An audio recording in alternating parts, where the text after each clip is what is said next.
ఓం గణానాం త్వా గణపతిం హవామహే కవిం కవీనాముపమశ్రవస్తమం జ్యేష్ఠరాజం బ్రహ్మణాం బ్రహ్మణస్పద ఆనశ్నవన్నోతిభిः సీదసాదనం గురుర్బ్రహ్మా గురుర్విష్ణుర్గురుర్దేవో మహేశ్వరः గురుः సాక్షాత్ పరం బ్రహ్మ తస్మై శ్రీ గురవే నమః. శ్రీమాత్రే నమః. సంపూర్ణ చంద్రగ్రహణం ఈ నెల 7వ తారీఖు ఆదివారం నాడు రాత్రి 9:58 నుండి 1:26 వరకు సంపూర్ణ చంద్రగ్రహణం సంభవిస్తోంది. ఈ చంద్రగ్రహణం ఏ నక్షత్రం వారికి, ఏ రాశి వారికి సంభవిస్తోందో ఈ వీడియోలో తెలుసుకుందాం. Please like, share, subscribe my channel. ఈ చంద్రగ్రహణం రాహుగ్రస్త పింగళ వర్ణంగా పిలువబడుతోంది. ఈ గ్రహణం కుంభరాశిలో సంభవిస్తున్న కారణం చేత ధనిష్ఠ నక్షత్రం 3-4 పాదముల వారు, శతభిష నక్షత్రం వారు, పూర్వభద్ర నక్షత్రం వారు ఈ గ్రహణాన్ని చూడరాదు.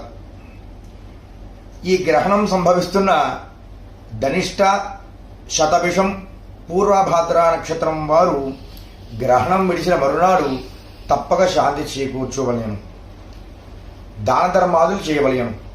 ఏమి దానం ఇవ్వాలి? ఈ నక్షత్రం వారు మరునాడు ఉదయమే స్నానము చేసి కేజింపావు బియ్యం, కేజింపావు చాయ్ మినపప్పు, వెండి చంద్రబింబం, వెండి సర్పము, తెల్లని వస్త్రము దానం ఇవ్వాలి.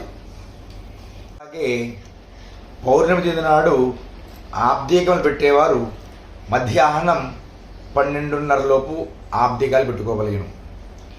గర్భిణీ స్త్రీలు సాయంత్రం 5 గంటల లోపు భోజనాదులు గావించి గ్రహణ సమయంలో నియమాలు పాటిస్తూ కదలకుండా నిద్రిస్తూ ఉండవలను. చేతి వేళ్లతో గోకకుండా అటు ఇటు కదలకుండా నిద్రించవలేను.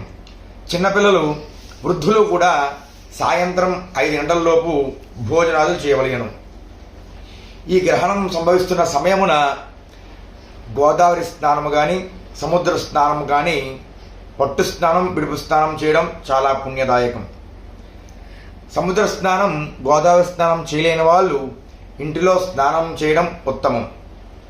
అలాగే ఈ గ్రహణ సమయంలో జపము, హోమము చేయడం 1,000 రెట్లు ఫలితాన్ని కలిగిస్తాయి. కనుక ఈ సంపూర్ణ చంద్రగ్రహణం ధనిష్ఠ, శతభిషం, పూర్వభద్ర నక్షత్రం వారికి సంభవిస్తోంది. కనుక ఈ నక్షత్రం వారు తప్పకుండా గ్రహానంతరం అనగా 8వ తారీఖు సోమవారం నాడు స్నానం ఆచరించి గ్రహణ శాంతి కొరకు కేజింపావు బియ్యం, కేజింపావు చాయ్ మినపప్పు, వెండి చంద్రబింబం, వెండి సర్పము, తెల్లని వస్త్రము, తగిన దక్షిణ దానం ఇవ్వడం చేత గ్రహశాంతి జరుగును. సర్వే జనా సుఖినో భవంతు, లోకా సమస్తా సుఖినో భవంతు.